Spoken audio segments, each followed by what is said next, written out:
system.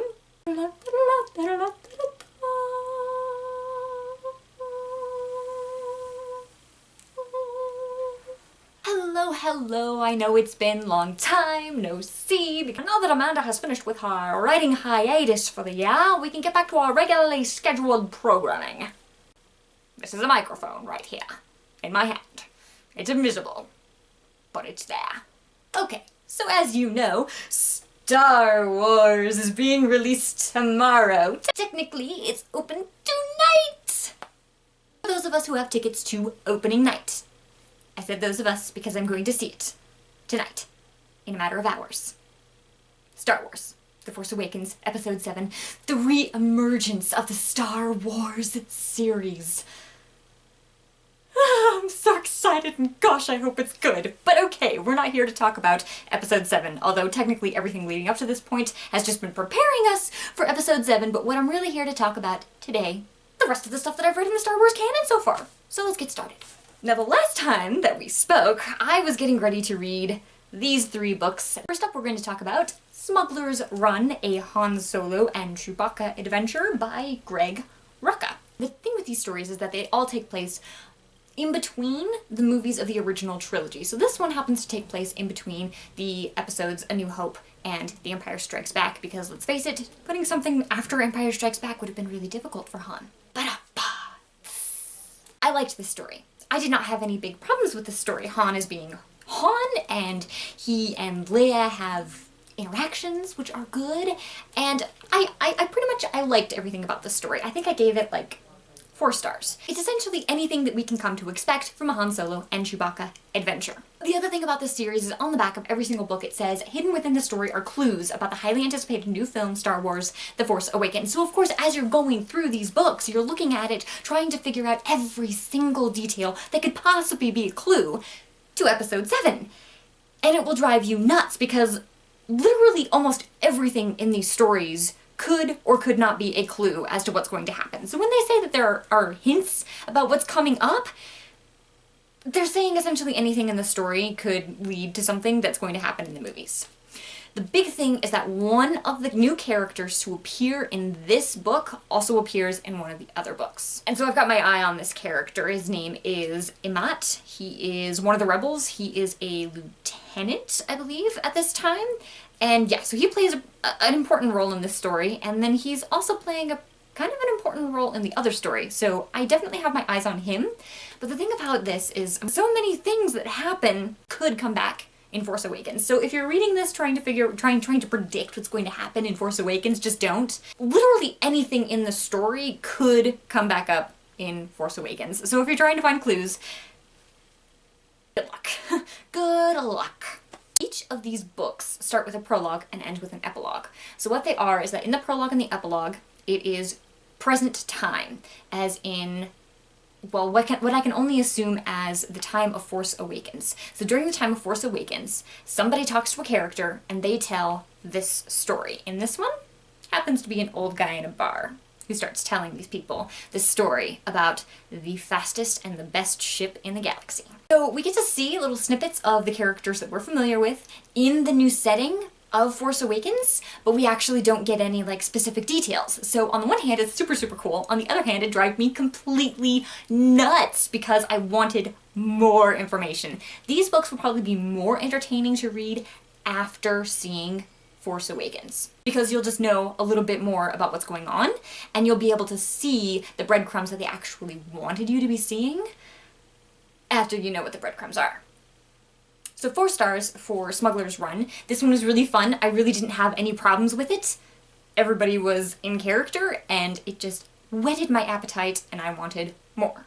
Next up, we'll be talking about The Weapon of a Jedi. This is a Luke Skywalker adventure by Jason Fry. So this one takes place in between A New Hope and Empire Strikes Back as well, and this involves Luke trying to discover a little more about Jedis and learn more about the ways of the Jedi and the ways of the Force. What I found most interesting about this book, and also possibly the most disturbing, is the fact that Luke Skywalker is not actually present in the present day aspect. Like I said, the prologue, the epilogue, they are essentially present day as far as Force Awakens is concerned. Luke Skywalker is not involved in them. With both the Han Solo and the Princess Leia, both Han and Princess Leia are the characters in the prologue and the epilogue who are relaying the story. In this one, that character is C-3PO. Luke Skywalker himself is not here. Luke Skywalker himself is not mentioned anywhere in any of the prologues and epilogues. So I have a good many theories about that. Okay, so first of all, we can conclude that Luke Skywalker is possibly dead, and this would explain why he's not mentioned in the present tense, and why he's not anywhere, and also that very, very short clip and his lack of presence in the poster and in the trailers. I mean, there was that one clip in the trailer, but that was it. And, I mean, we all think it's Luke Skywalker, but who knows, it might not even be Luke Skywalker. Okay, so he could be dead, and he could appear as a Force ghost. I don't like this theory. I have this theory, but I don't like this theory, and I don't think it's actually true. The theory that I think is true is that Luke Skywalker is either a hermit on some planet somewhere who doesn't have a whole lot of contact with the characters at the point of Force Awakens, so that he's either a hermit, or that he was marooned, or exiled by the Empire, or that he is trapped or being held hostage on a, like, deserted planet somewhere. That is my favorite theory, that he either went Ben Kenobi and he sort of put himself away from the galaxy and decided not to deal with its problems.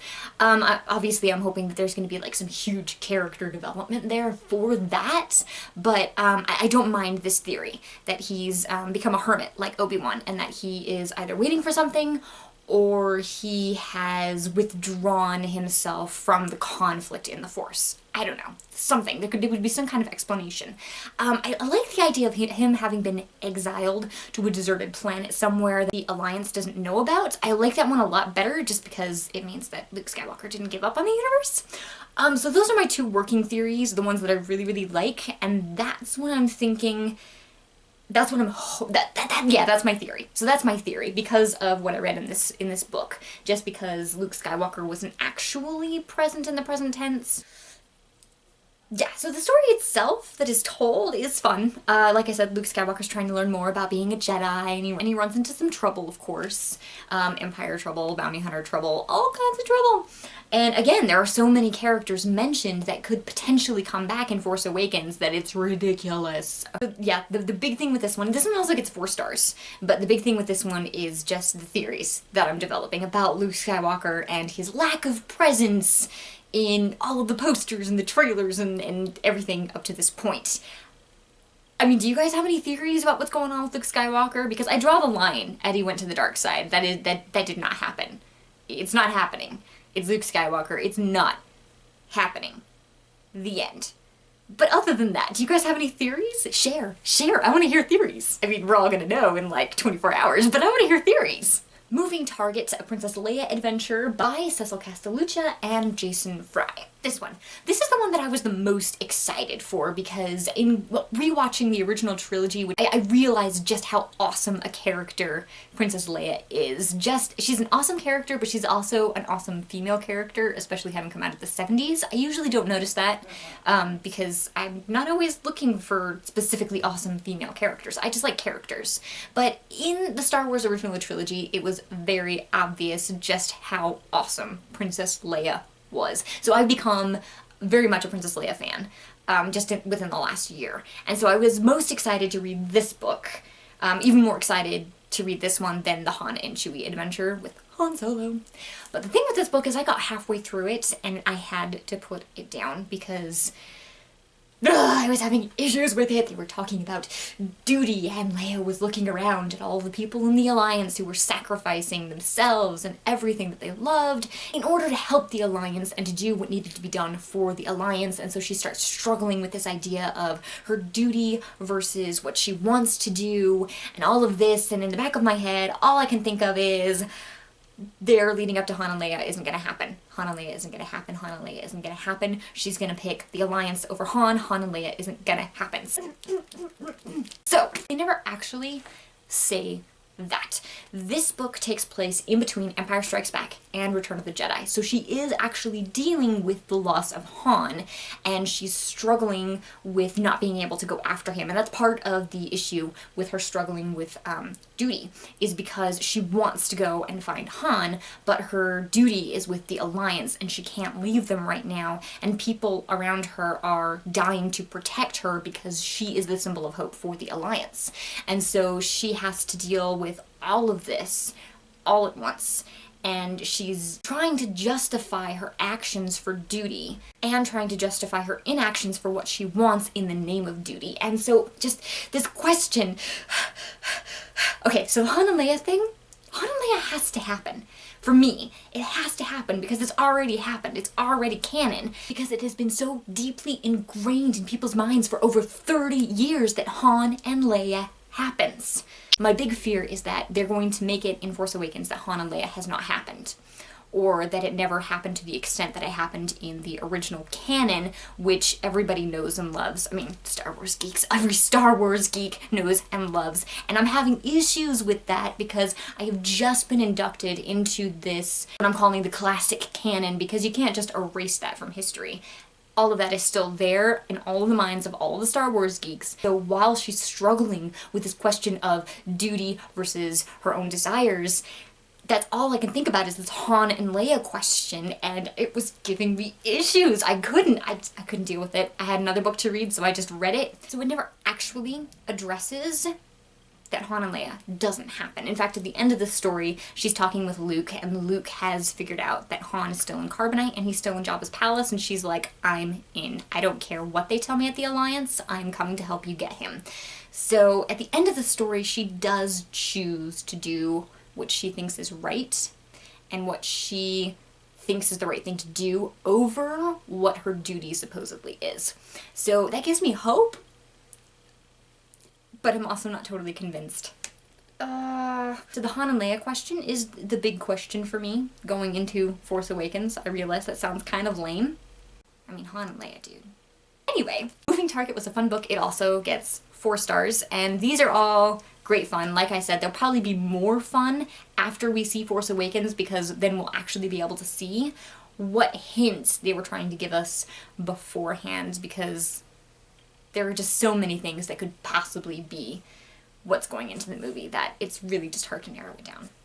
Attack of the Clones. This is the novelization of the movie by R.A. Salvatore. The thing that I noticed with this is that I do get to know Anakin and Padme better as characters, which I really enjoy in this. Still not a big Anakin fan from this, just because in this story he's dealing with a lot. All I can see in Anakin here is future Darth Vader, because he's dealing with his mother's murder and his massacring the people, the Sand people who murdered his mother.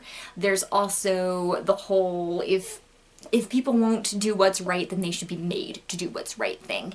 And then we have the, oh yeah, let's throw away all of the rules of the Jedi so that I can marry Padme. So these are all things for me that are just potential Darth Vader. They have potential Darth Vader written all over them. So for me, I can't connect with Anakin as a character at this point. I don't see the stuff that's happening to him as affecting him as a character. I just see it as the steps to leading him to become Darth Vader. I do really like this story because it helps me get a better understanding of what's going on in the universe. Just like the Phantom Menace, I understand a lot more of the background of the story, of what's going on politics-wise, of what they're trying to do with the universe, of where they're going, of where they're coming from. So in that respect, I really, really liked the novelizations. But as far as liking Anakin better as a person, this really did not change a whole lot, because like I said, all I see anymore is potential Darth Vader. I never liked Anakin as a character because I always knew that he would be Darth Vader, and I always saw in him Darth Vader. Now, on the flip side of the coin, I did start watching the Clone Wars television show. Now, I've been avoiding this for years because I'd heard really terrible things about it when it first came out, and the animation is terrible. I hate it. Why bother? It's not stuff that I'm really gonna need to know, right? It's a kid's show. come to find out there's some stuff in there that I needed to know. I've only watched like maybe 6 episodes so far, but just in those 6 episodes, I am getting a better understanding of Anakin. In the Clone Wars, I am seeing Anakin for what he was. Potentially the greatest Jedi the Jedi had ever had. He was a war hero in the Clone Wars. He was a huge figure, he was a huge hero. He meant a lot to a lot of people, and so I'm beginning to understand just how awesome Anakin was when he was Anakin, and that he was a good guy. I'm beginning to see that, and I'm beginning to relate better to Anakin as a character, and so now I'm actually getting disappointed. The more I watch of it, the more I get disappointed that I know that Anakin's gonna turn to the dark side, and I'm like, no, we can't! You're a hero for the Republic! So the Clone Wars was actually what made me connect with Anakin as a character, so I have a better understanding now of him, and just how devastating it was for the Republic, and for all of the characters, when Anakin turns to the dark side. For now, that's all I've got. But tonight, oh, tonight I see Star Wars The Force Awakens, and I'm sure that I will have plenty to say about it. It might take me a while to get it up, because I'll either be in awe, or in tears, or both, but I will definitely have something to say about it, either on my blog or here in another video, so stay tuned. This was the video you were looking for. You will like this video. You will subscribe to this channel. I find your lack of button pressing disturbing. Perhaps a taste of the dark side will change your mind. Like this video. Subscribe to this channel. Embrace the power of the dark side.